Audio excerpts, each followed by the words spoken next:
So we should now be live. So if you hit F5 and you refresh your screen, that live stream should come up in a second or two. There is a delay, it seems, of 10-15 seconds. I'll work with that.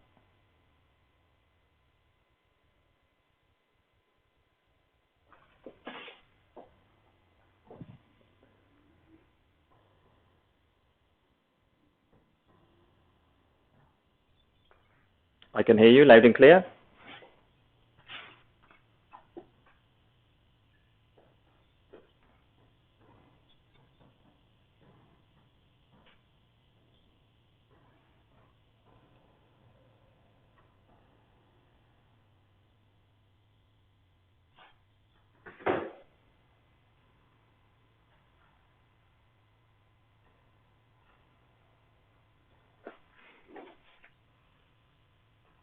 Can you repeat that again for me, please, Jago?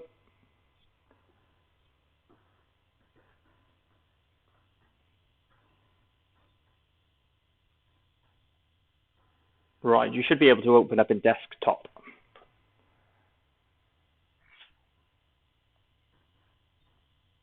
Okay. Whatever works best for you, Jago.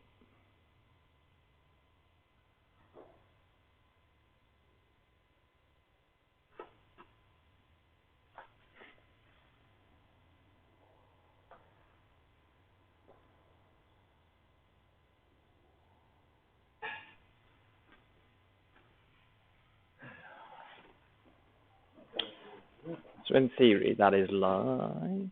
So why is that not live then? I mean, you're on like 30,000 likes there. So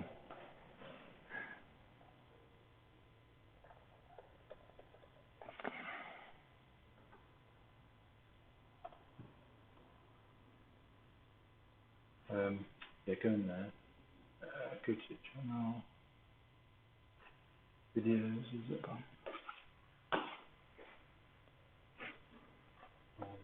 Videos. Yeah. Is this the old one?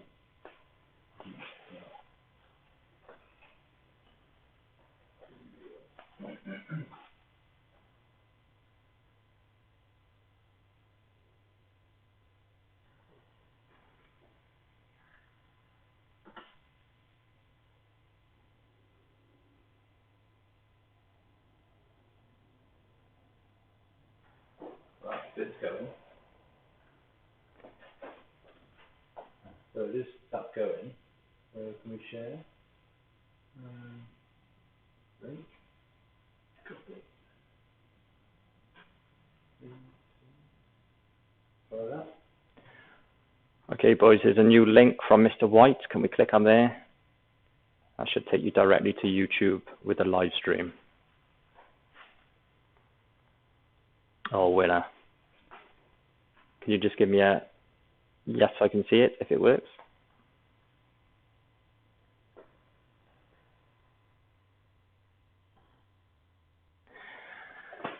Awesome. Right. So you should have the workshop. You should have your worksheet in front of you. Tools and their uses for the storage box project. I'm going to show them in front of the camera. The other thing that I'll do is also talk you through how you'd normally use them in a workshop environment, or obviously using the storage box project itself. So in the top left-hand corner, we've got our steel rule. Your steel rule is for accurate measurements in millimeters. Okay, so the metric system, we work with millimeters.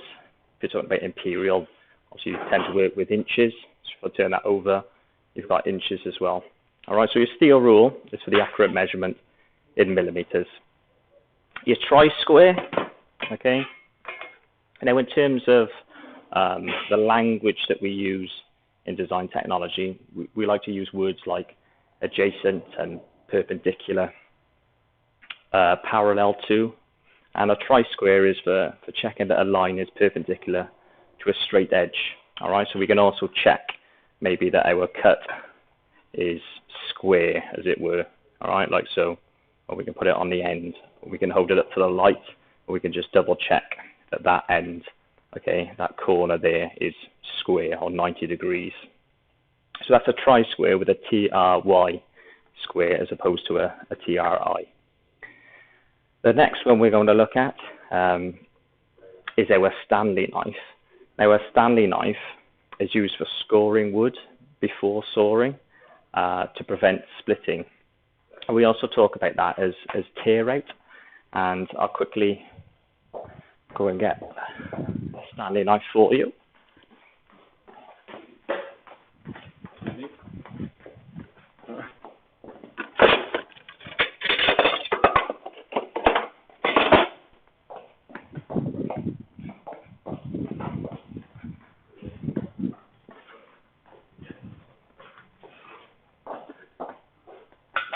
A little bit of editing, you never know that I left. So here's our Stanley knife there. One thing I like to stress is that blade needs to be retracted at all times. All right, so when it's not in use, at all times we retract the blade, we put the Stanley knife in the well of the bench. So your Stanley knife is used for scoring wood, all right, before sawing to prevent splitting. It's very, very sharp, therefore it slices the fibres to prevent tear out. Our bench hook is the next on the list, and that's for holding wood steady whilst it's being sawed. Now, one thing we try to ensure in most of our practical aspects is that everything is secure. Okay, we try and turn ourselves into machines. We try and make that motion as smooth as possible. All right, so a bench hook is for holding wood steadily whilst it's being sawed. We then move on to our quick clamp. Now, our quick release clamp is for temporarily holding objects together. Obviously, you can have permanent ways, such as adhesives, welding or whatnot, but our quick release clamp is for temporarily holding objects together, mainly for when they're gluing.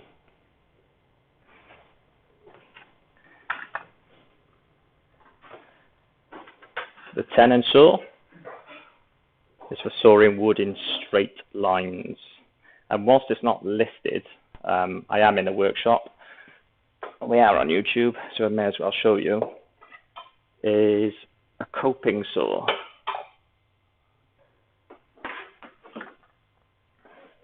So a tenon saw is used for sawing wood in straight lines.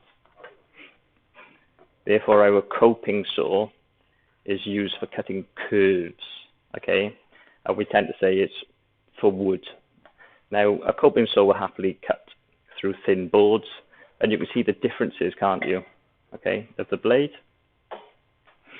One is more rigid, the other will allow you to twist and complete those curves. The other, okay, if you look at the length of the blade as well, or the height, I should say.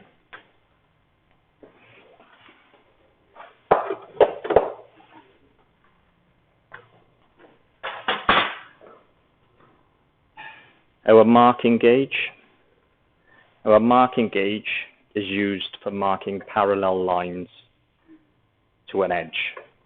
All right, so you have a straight edge on your material, and then we're going to mark parallel edge along that. And I'll show you a practical demonstration of using all these tools in a second. Your smoothing plane is for slicing off thin slivers of wood. Our table rater, which I'll have to show you as well when we get back after half term, is used for cutting profiles or grooves into wood.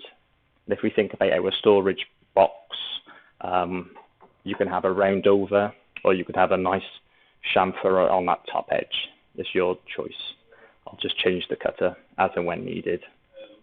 Bottom left-hand corner is our disc sander, and that's for abrading away small amounts of wood. Okay, if it's large, then we just go back to our mechanical sawing. If it's small, i.e. less than 10 mil, we tend to say, you can abrade away small amounts of wood. Now, we always make sure that when you're using this machine, that the extraction is turned on as well. All right, so the dust extractor needs to be turned on. To the right is the belt sander, a very similar process, okay, abrading away small amounts of wood, but what this will leave you with is more of a straighter edge. So the belt sander, I like to go through the physics and the fact that the outside edge will rotate faster than the inside edge. So it's quite difficult from a skill base to get a nice straight edge to your pencil line, really. And then in the bottom right hand corner, you've got your sandpaper, which is the final surface finishing. All right, and boys like to spend quite an amount of time making sure that the final surface of their box is super smooth. So in terms of how they're used, I thought I would do a through housing using these two pieces of pine here. So I've got my sharp pencil. Okay, and the first thing that I'll do is just use my tri-square. Now again, you can use it on the bench as I'm trying to demonstrate, or you can lift it up. Okay, if you tend to raise this off the bench, okay, look how I'm holding. So I'm squeezing that material here, okay, into the stock, and I'm ensuring that there is no gap. There's no light visible down here. All right. So I'm just going to come across with my pencil, and then the next thing I'll do, I'm going to use the thickness of this material just to line that up, and then I'm going to use a tri-square to ensure that's nice and square, like so. All right. Next thing I'll do is double check.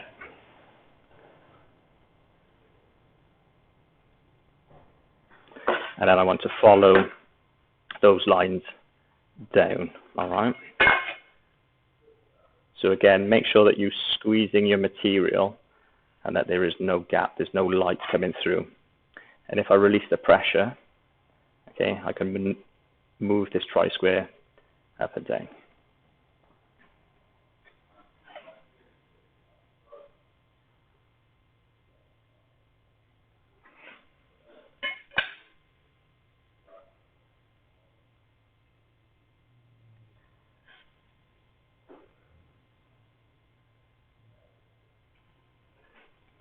Double check. Now this is where the marking gauge comes in. Your marking gauge has got a stock and a spur, okay? And then we can unpinch it and we can raise and we can lower. So we can decrease the height, or we can use a steel rule, maybe to get it roughly 10 mil. And then I can pinch it up. And now I'm going to try and find the center of the material there. So I put an indentation in the work. I'm going to rotate, and I'm going to see if that indentation matches up, which it does. All right, so I know that is set to half the thickness of this material. So with the spur facing me, I'm just going to rotate it downwards. I'm going to go away from myself, and I'm going to do that 2 or 3 times. All right, don't go too hard, it'll follow the grain. And then there is an indentation there. And if you use your pencil, you pop it in the groove, okay, you end up with that. So on the same way, I'm going to have the spur facing towards me.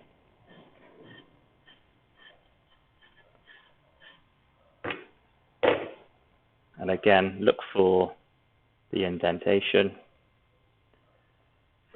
And then some of you might wish to mark that off as waste, like so.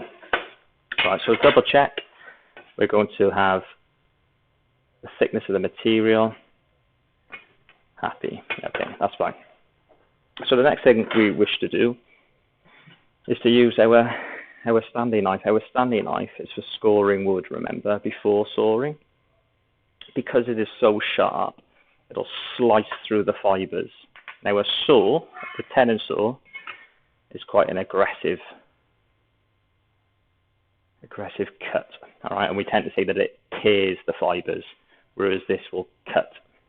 So again, make sure you're nice and lined up. All right, 3, 4, or 5 attempts.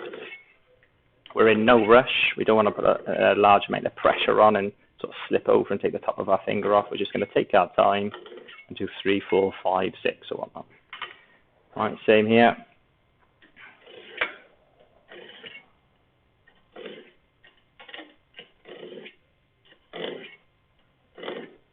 And again, I'm going to follow these down just past the halfway line there. If you find it easier to put it flat down on the bench, then so be it.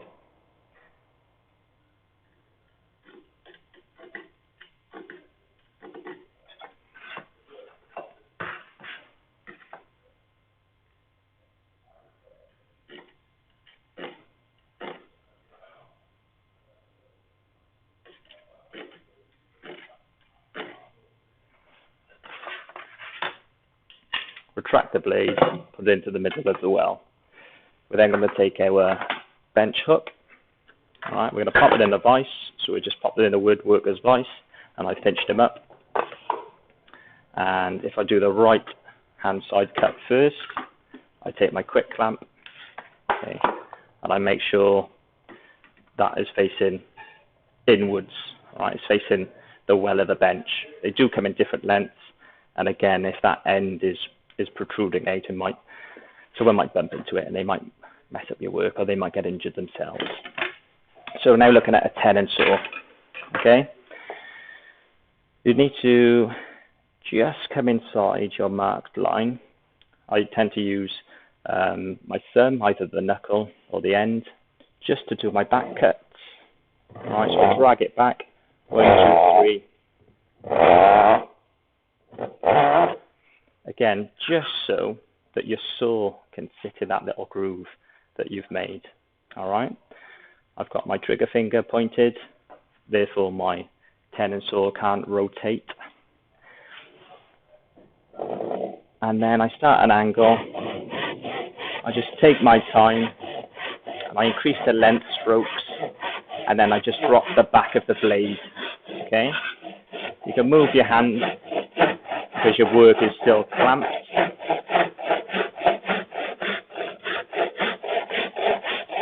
So we're going for I am a machine, I am a machine, I am a machine, rhythmic motion. Just check the depth of your cut. Move your work over on the bench hook, and then off we go again.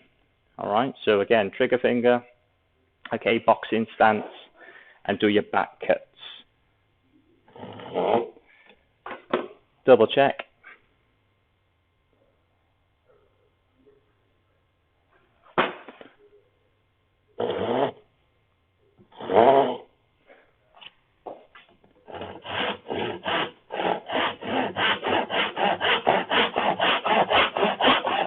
Okay, increase the length of the stroke, drop the back down.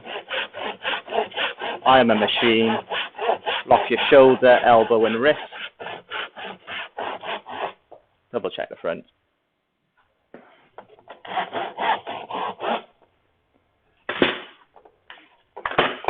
Okay, and that's what we've done so far. So the next thing I like to do is we can work out how tight that joint will be, which I think it'll just about make it. And then I'm going to chisel out now. So I'll get rid of my bench hook, and I'll put my work in the vise. And if I move the camera a little, you might be able to see that now.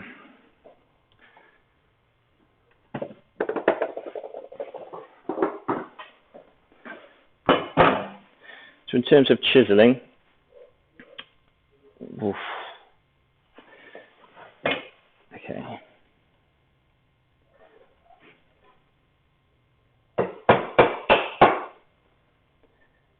And that's halfway. And now I'm at my line. Notice I didn't come all the way through, because you'll end up blowing it out, as it were. All right, you might split that back.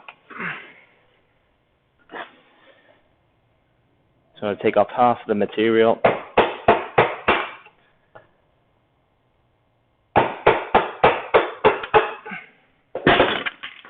Like so, and then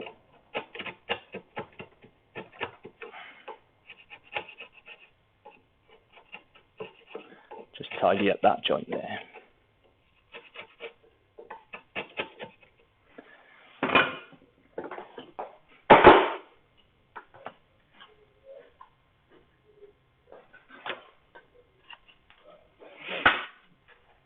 Now, hopefully, if I move out the camera, that will fit inside that. Okay. Don't know whether you can see that. So just to recap, steel rule, accurate measurements in millimeters. The tri-square is for checking that a line is perpendicular to a straight edge, or checking that your material is square to start. Stanley knife is for scoring wood before sawing to prevent splitting, because the tenon saw is quite aggressive. Your bench hook is for holding work steady whilst it's being sawed. Your quick clamp temporarily holds work together. Your tenon saw saws wood in a straight line. Your coping saw does curves. Your marking gauge is for use of marking lines parallel to a straight edge. Remember that aspect there. Smoothing plane is for slicing off thin slivers of wood, which I'll have to show you after half term, as well as the table router, which is used for cutting profiles or grooves into wood. A disc sander and a belt sander are used for abrading small amounts of wood. All right, and we always make sure that our extraction is turned on as well. And then the sandpaper is used for final surface finishing even. I'll end that stream with a mispronunciation, and I'll see you back on Teams.